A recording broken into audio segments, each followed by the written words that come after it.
Hi guys, ഇന്നത്തെ remedy മുട്ട വെച്ചിട്ടുള്ള ഒരു ഫേസ് പാക്കിൻ്റെ റെമഡിയാണ് കേട്ടോ.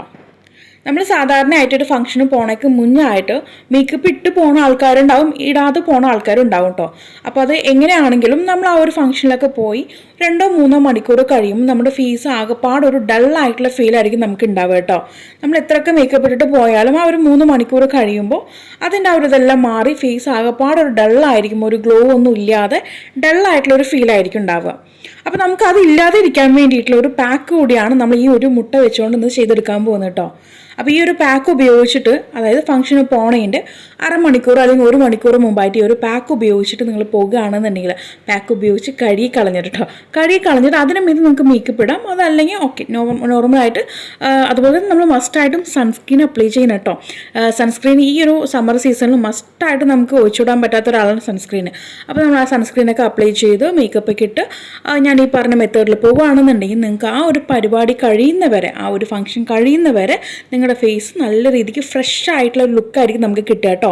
ഒരു ഡൾനെസ്സും ഇല്ലാതെ നമുക്ക് നല്ല രീതിക്ക് ഗ്ലോ ആൻഡ് ബ്രൈറ്റ് ആയിട്ട് തന്നെ നമുക്ക് നല്ല രീതിക്ക് നമ്മുടെ ഫേസ് ഇരിക്കും. ഈ ഒരു പാക്ക് ഉപയോഗിച്ച് നമ്മൾ കഴുകി കളയുമ്പോൾ നമുക്ക് ഇൻസ്റ്റന്റ് ആയിട്ട് ആ ഒരൊറ്റ യൂസിൽ തന്നെ നമ്മുടെ ഫേസ് നല്ല രീതിക്ക് ബ്രൈറ്റ് ആൻഡ് ഗ്ലോ ആയിട്ട് വരുന്നതായിട്ട് നിങ്ങൾക്ക് ഫീൽ ആവും കേട്ടോ. ഗൈസ്, നമുക്ക് ഈ ഒരു റെമഡി എങ്ങനെ ചെയ്തെടുത്തു എന്ന് നോക്കാം.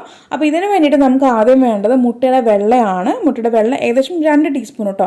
ഈ കാണിക്കുന്ന അളവിൽ 2 ടീസ്പൂൺ എടുക്കാം. പിന്നീട് ഇതിനകത്തേക്ക് ചേർത്ത് കൊടുക്കുന്നത് മുൾട്ടാണി മിട്ടിയുടെ പൗഡറാണ്. ഇനിയിപ്പോൾ നിങ്ങൾ താഴെ കമൻറ്റിൽ ചോദിക്കാം, കടലപ്പൊടി ഉപയോഗിച്ചോട്ടെ അല്ലെങ്കിൽ ഗോതമ്പ് പൊടിയോ പയറുപൊടിയോ ഇതിലേതെങ്കിലും ഉപയോഗിച്ചോട്ടെ എന്ന്. നിങ്ങൾക്കൊന്ന് ട്രൈ ചെയ്ത് നോക്കാം. പക്ഷെ ഞാൻ ട്രൈ ചെയ്തതിൽ വെച്ചിട്ട് എനിക്ക് മുൾട്ടാണി മിട്ടിയാണ് ഇൻസ്റ്റൻ്റ് ആയിട്ട് ഒരു ബ്രൈറ്റ്നസ് കിട്ടിയിട്ടുണ്ടായിരുന്നു കേട്ടോ. അപ്പോൾ അതുകൊണ്ട് മുൾട്ടാണി മിട്ടി തന്നെ ചേർക്കാനായിട്ട് നോക്കുക. അപ്പോൾ മുൾട്ടാണി മിട്ടി ഇതിനകത്തേക്ക് മുട്ടയുടെ വെള്ളത്തിനകത്ത് നമ്മൾ ആഡ് ചെയ്ത് കൊടുത്തിട്ട് നല്ല രീതിക്ക് മിക്സ് ആക്കുക. പെട്ടെന്നൊന്നും മിക്സ് ആവത്തില്ല. നമ്മുടെ നോർമൽ ആലുവേറ ഉണ്ടല്ലോ, കറ്റാർ വാഴ, വീട്ടുവളപ്പിൽ ഉണ്ടായിട്ടുള്ള കറ്റാർ വാഴ, ആ ഒരു ജെല്ലിനകത്ത് നമ്മൾ പൗഡർ ഇട്ടാൽ മിക്സ് ആവില്ല. അതേ ഒരു ഫീഡ് തന്നെയാണ് കേട്ടോ ഈ ഒരു മുട്ടയിൽ നിന്ന് നമുക്ക് കിട്ടുന്നത്. പെട്ടെന്നൊന്നും അത് മിക്സായി വരത്തില്ല. നമ്മൾ കുറച്ച് നേരം ഇങ്ങനെ മിക്സ് ആക്കുമ്പോഴാണ്, ഒരു 2-3 മിനിറ്റ് കൈയെടുക്കാതെ മിക്സ് ആക്കുമ്പോഴാണ് നമുക്ക് ഒരു കൂട്ട് നല്ല രീതിക്ക് മിക്സ് ആയിട്ട് വരുന്നത് കേട്ടോ. അപ്പോൾ ഈ മുട്ട ചേർക്കുന്നത് നമ്മുടെ സ്കിന്ന് നല്ല രീതിക്ക് ഗ്ലോ ആവാനായിട്ടും ഫേസ് നല്ല രീതിക്ക് ടൈറ്റൻ ആവാനായിട്ട് നമുക്കൊരു എഗ് വൈറ്റ് ഹെൽപ്ഫുള്ളാണ്. പിന്നീട് നമ്മൾ ചേർത്തിരിക്കുന്ന മുൾട്ടാണി മിറ്റിനെ കുറിച്ച് പറയുകയാണെങ്കിൽ നന്നായിട്ട് ക്ലെൻസ് ചെയ്യാനായിട്ടും ഡെഡ് സെൽസ് ഉണ്ടെങ്കിൽ ക്ലിയർ ആക്കിക്കൊണ്ട് നമ്മുടെ ഫേസ് ഇൻസ്റ്റൻ്റ് ആയിട്ട് ഒരു ബ്രൈറ്റ്നസ് തരാനായിട്ടും ഈ ഒരു മുൾട്ടാണി മിറ്റിക്ക് കഴിവുണ്ട് കേട്ടോ. അപ്പോൾ ഇത് മാത്രമല്ല, നമ്മളിതിനകത്തേക്ക് ഒരു കാര്യം കൂടി അങ്ങ് ആഡ് ചെയ്യുന്നുണ്ട്. അതുകൂടി ചേർക്കുമ്പോഴാണ് ഈ ഒരു പാക്ക് നമുക്ക് റെഡി ആയി വിട്ട് വരുന്നത് കേട്ടോ. അപ്പോൾ അത് വേറെ ഒന്നുമല്ല, നമ്മൾ വേവിച്ചെടുത്തിട്ടുള്ള റൈസാണ്, വേവിച്ചെടുത്തിട്ടുള്ള നമ്മുടെ ചോറ്, അതാണ് നമ്മൾ ഇതിനകത്തേക്ക് അങ്ങ് ആഡ് ചെയ്യുന്നത് കേട്ടോ. അപ്പം ഇതേപടി ഇങ്ങ് ആഡ് ചെയ്യുന്നില്ല, നന്നായിട്ടൊന്ന് മിക്സിയിൽ ഒന്ന് അരച്ചെടുത്തതിന് ശേഷം വേണം നമുക്കിതങ്ങ് ആഡ് ചെയ്ത് കൊടുക്കാനായിട്ട്. അപ്പോൾ നല്ല രീതിക്ക് ഒന്ന് അരച്ച് കൊണ്ടുവരാം കേട്ടോ. അരച്ചതിന് ശേഷം നമുക്ക് ഏകദേശം 1-2 ടീസ്പൂൺ, അത് നിങ്ങൾക്ക് എങ്ങനെയാണോ വേണ്ടത് ആ രീതിക്ക് അങ്ങ് ഉപയോഗിക്കാം കേട്ടോ. ഒന്നിനും പ്രത്യേകിച്ച് കണക്കൊന്നുമില്ല. ഞാൻ ഈ പറഞ്ഞ മെത്തേഡിൽ നമുക്ക് ചെയ്താൽ മതി. ഫേസിലും അപ്ലൈ ചെയ്യാം, കയ്യിലും കാലിലൊക്കെ നമുക്കിത് അപ്ലൈ ചെയ്യാം കേട്ടോ. അപ്പോൾ ഞാനിവിടെ ഫേസിലും കയ്യിലും മാത്രം അപ്ലൈ ചെയ്യുന്നുള്ളൂ. അപ്പോൾ അതിന് വേണ്ടിയിട്ടുള്ള കൂട്ടാണ് എടുത്തിരിക്കുന്നത്. അപ്പോൾ ഇതിനെ നന്നായിട്ട് നമ്മൾ മിക്സ് ആക്കുക. ഇനിയിപ്പോൾ ഒരു പക്ഷേ ഡ്രൈ സ്കിന്നുകാരാണ് ഇത് കാണുന്നതെന്നുണ്ടെങ്കിൽ നിങ്ങൾക്ക് ഇതിനകത്തേക്ക് തൈരും കൂടി ആഡ് ചെയ്യും. തൈര് ചേർക്കുമ്പോൾ നിങ്ങളുടെ സ്കിൻ നല്ല രീതിക്ക് മോയ്സ്ചറായിട്ട് ഇരിക്കാനായിട്ട് ഹെൽപ്ഫുള്ളാവും. കാരണം നമ്മളിതിനകത്ത് മുൾട്ടാണി മിട്ടി ചേർത്തുകൊണ്ട് തന്നെ നിങ്ങളുടെ സ്കിൻ ഒന്നും കൂടി ഡ്രൈ ആയിപ്പോവും. അപ്പോൾ ഇവിടെ നിങ്ങൾ മസ്റ്റായിട്ടും തൈര് കൂടി ആഡ് ചെയ്തിട്ട് വേണം ഈ ഒരു പാക്ക് നിങ്ങൾ ഉപയോഗിക്കാനായിട്ട് കേട്ടോ. അതല്ലാത്തവർ ഈ രീതിക്ക് തന്നെ ഉപയോഗിച്ചാൽ മതിയാകും.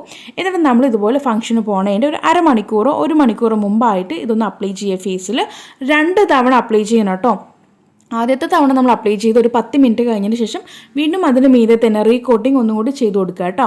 റീഅപ്ലൈ ചെയ്ത് നമ്മൾ ഏകദേശം ഒരു 25-30 മിനിറ്റ് വെച്ചതിന് ശേഷം നമുക്കിത് ഒരു മസാജ് കൊടുത്തിട്ട് വെള്ളം ഉപയോഗിച്ച് ആദ്യം ഒന്ന് എല്ലാ ഭാഗവും ഒന്ന് നനച്ച് കൊടുക്കുക. എന്നതിന് ശേഷം നമുക്കിത് മസാജ് ചെയ്തിട്ടൊന്ന് കഴുകി കൊണ്ടുവരാവുന്നതാണ് കേട്ടോ. അപ്പോൾ കഴുകാൻ നേരം നമുക്ക് ഈ പറഞ്ഞ പോലെ ഇൻസ്റ്റൻറ്റ് റിസൾട്ട് ആയിരിക്കും. ഫേസ് നല്ല രീതിക്ക് ഒന്ന് ക്ലെൻസ് ചെയ്തിട്ട് നമുക്ക് ഇൻസ്റ്റൻറ്റ് ബ്രൈറ്റ്നസ് ആയിരിക്കും നമുക്ക് ഉണ്ടാവുക. അതിനോടൊപ്പം തന്നെ നമ്മുടെ ഫേസ് നല്ല രീതിക്ക് ഗ്ലോ ആയിട്ട് ഇരിക്കുന്നതായിട്ട് നമുക്ക് ഫീൽ ചെയ്യും കേട്ടോ. അപ്പോൾ തീർച്ചയായിട്ടും ഇനി ആരെങ്കിലും ഫംഗ്ഷന് പോണേക്ക് മുന്നായിട്ട് ഞാൻ ഈ പറഞ്ഞ മെത്തേഡിലൊന്ന് ട്രൈ ചെയ്ത് നോക്കുക. എന്നിട്ട് നിങ്ങളുടെ ഫേസിലുണ്ടായിട്ടുള്ള മാറ്റം നിങ്ങൾ ഈ ഒരു വീഡിയോയുടെ താഴെ കമൻറ്റ് ബോക്സിൽ വന്ന് ആഡ് ചെയ്യുക കേട്ടോ. നിങ്ങൾക്ക് ഉണ്ടായിട്ടുള്ള മാറ്റം എന്താണെന്നുള്ളത്. അപ്പോൾ എല്ലാവരും ട്രൈ ചെയ്ത് നോക്കുന്നുള്ള വിശ്വാസത്തോടുകൂടി ഇന്നത്തെ വീഡിയോ നമ്മൾ വൈൻഡ് അപ്പ് ചെയ്യാൻ പോവുകയാണ്. അപ്പോൾ ഇനി ഒരു പുതിയ വെറൈറ്റി വീഡിയോ വരുന്നവരേക്കും tata bye bye from Shamna.